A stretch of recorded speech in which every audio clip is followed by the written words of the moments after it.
Do you want more success, more growth, more results? Then it's time for the Boundless Success Accelerator from the Modern Observer Group. This isn't your average coaching program. It's where top performers come to dominate. Weekly group sessions, on-demand coaching, a community that's got your back, and a power-packed library of tools to supercharge your business and career. No more excuses, no more waiting. Get in, level up, and start building the life you've been dreaming about. Visit us at modernobserver.com/boundless success to join today. Let's get you to the next level. We're here because the news is being distorted. We're here because people are being inundated with misinformation on social media.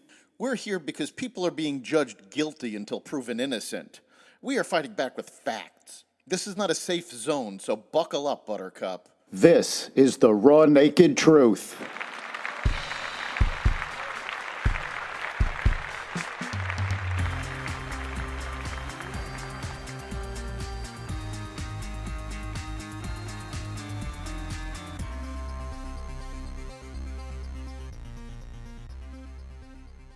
Trump addresses Congress.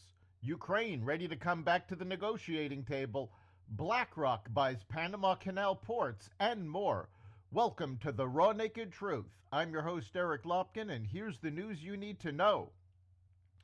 President Trump addressed a joint session of Congress. Trump began his speech, which ran 1 hour and 40 minutes, by saying America is back and lauding the swift and unrelenting action his administration has taken in the first 43 days of his second term. Trump promised to make America affordable again by reducing the cost of energy during his joint address to Congress Tuesday night. Speaking in the U.S. Capitol, Trump said that he was fighting every day to reverse the economic damage that he blamed on his predecessor, former President Joe Biden. Joe Biden especially let the price of eggs get out of control, Trump said. The egg price is out of control, and we're working hard to get it back down. A major focus of our fight to defeat inflation is rapidly reducing the cost of energy, the president continued. The previous administration cut the number of new oil and gas leases by 95%, slowed pipeline construction to a halt, and closed more than 100 power plants. We are opening up many of those power plants right now. Multiple Democrats caused disruptions before and during Trump's speech, despite calls from many in the party not to do so. Shortly into Trump's speech, Democratic Representative Al Green stood up and began shouting at the president and waving his cane at him. Members are engaging in willful and continuing breach of decorum, and the chair is prepared to direct the Sergeant-at-Arms to restore order to the joint session, House Speaker Mike Johnson said in response to the jeers from the crowd. Mr. Green, take your seat, he added. Speaker Johnson then ordered the Sergeant-at-Arms to remove Green from the chamber, and he was escorted out. The openly anti-Semitic Green has already filed impeachment articles against Trump over what he called ethnic cleansing in Gaza. Meanwhile, President Trump revealed that the top terrorist suspect between the 2021 Abbey Gate attack in Afghanistan that killed 13 U.S. service members has been apprehended. Tonight, I am pleased to announce that we have just apprehended the top terrorist responsible for that atrocity, Trump revealed during his speech, and he is right now on his way here to face the swift sword of American justice. The suspect was identified as Mohammed Sharifullah, and I want to thank especially the government of Pakistan for helping arrest this monster, he said. This was a very momentous day for those 13 families who I actually got to know very well.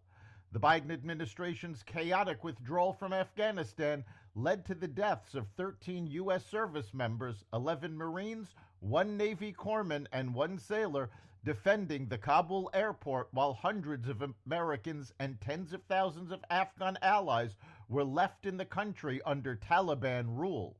At least 170 Afghan civilians were injured in the attack, according to the U.S. military's investigation. Ukrainian President Zelensky called his meeting at the White House last week regrettable on Tuesday and said he is ready to pursue peace under President Donald Trump's leadership. Zelensky made his concession in a lengthy statement posted to social media on Tuesday, saying Ukraine is ready to come to the negotiating table. He added that last week's meeting did not go the way it was supposed to be, and he said it is time to make things right. My team and I stand ready to work under President Trump's strong leadership to get a peace that lasts, Zelensky wrote. We are ready to work fast to end the war, and the first stages could be the release of prisoners and truce in the sky, ban on missiles, long-range drones, bombs on energy and other civilian infrastructure, and truce in the sea immediately if Russia will do the same. Then we want to move very fast through all next stages and to work with the U.S. to agree a strong final deal, he added. Senate Democrats voted unanimously to block a Republican-led bill Monday evening that would prohibit federally funded schools from allowing transgender athletes from participating in women's sports. In a party line vote of 51 to 45, Democrats filibustered the Protection of Women and Girls in Sports Act, introduced by Senator Tommy Tuberville. It fell short of the 60 votes needed to advance, as Democrats dismissed it as a distraction and a cynical political move. The outcome means the legislation, which passed the House in January and mirrors an executive order issued by President Trump, won't go any further. But the failed vote is likely to become a political talking point for Republicans in upcoming elections after they use the issue of transgender rights as a cudgel in the 2024 campaign. In recent polls, 80% of Americans stated they supported this bill. U.S. asset manager Blackrock has taken majority stakes in the ports on either side of the Panama Canal in a deal worth $22.8 billion.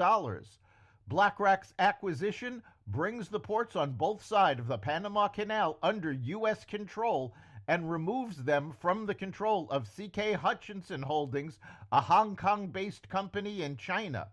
BlackRock is acquiring a 90% interest in the Panama Ports Company alongside global infrastructure partners and container terminal group Terminal Investment. Panama Ports owns and operates the ports of Balboa and Cristobal within Panama. BlackRock's majority control of the strategic ports near the Panama Canal comes after multiple threats from President Trump to take back the canal. An effort to recall Los Angeles Mayor Karen Bass officially launched its website on Tuesday. The Democratic mayor faces significant backlash due to her response to the wildfires that burned through the Pacific Palisades in January, including the fact that she was in Ghana despite dangerous fire conditions warnings ahead of time. If the recall petition meets the threshold of needed signatures, 15% of Los Angeles registered voters, then a special election would be triggered. The group launching the effort includes people directly impacted from the wildfire and other residents frustrated with crime and homelessness issues plaguing the city, according to a source familiar with the campaign. The source added that there is a bipartisan makeup of the people involved. The Los Angeles Times reported on Monday that the groundwork was being laid to raise funds for Bass's potential ouster. That's the Raw Naked Truth. You can catch every episode of The Raw Naked Truth at xvadio.com, the Apple Podcasts app, YouTube, Rumble, Spotify, iHeartRadio, Audible, Amazon Music, and other platforms that respect freedom of speech. We'll see you next time.